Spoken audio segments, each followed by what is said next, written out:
Një fluks i madh qytetarësh ju shtuan së fundmi klinikës infektive. Në qendrën klinike universitare të Kosovës, shumë persona kërkuan ndihmë në ndyshimin se janë helmuar nga ushqimi.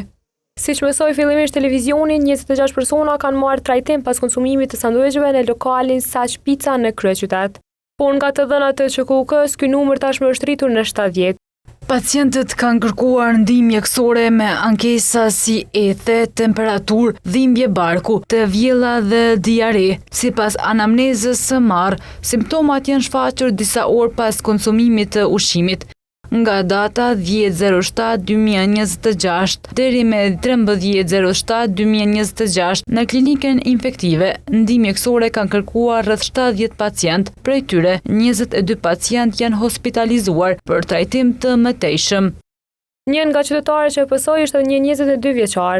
Nëna e tij tregoi për TV1 orët e vështira që kaloi e që po përballet ende i biri i saj. Simptomet kanë qenë ethe shumë të mëdha, temperaturë shumë e lartë, edhe ka qenë tension shumë i ulët i zemrës, puls shumë i shpejt. Fillimisht nuk ka pas, domethënë, dvjella, as bashkëqitje. Bashkëqitja ka filluar shumë më vonë, por është dita e tretë, edhe bashkëqitja nuk po ndalet fare. Temperatura është shumë e lartë, kështu që edhe kardiologu e ka vizituar, edhe kanë ardhur në përfundim që është tipik rast i helmimit. Ajo thotë se gjendja u përkeçua me shpejtësi, por çka kërkon në shërasit të trajtohet nga institucionet. Ka qenë aq helmimiron sa që tensioni i zemrës i shkoi në 35, një fëmijë të shëndosh, 22 vjeçar, që në vendin e punës ka porositur ushqim në Saq Pizza dhe pikërisht atë ditë kishte hangër 2 sendviça. Fatmirësisht që ekzistojnë këto vende, po një shtet i pavarur demokratik dhe sovran, siç pretendojnë udhëheqësit tonë në përgjithësi, kur do qofshin ata, duhen me na siguru edhe me qenë ne pas frikë se ku po jetojmë, çka po pim edhe çka po hajmë.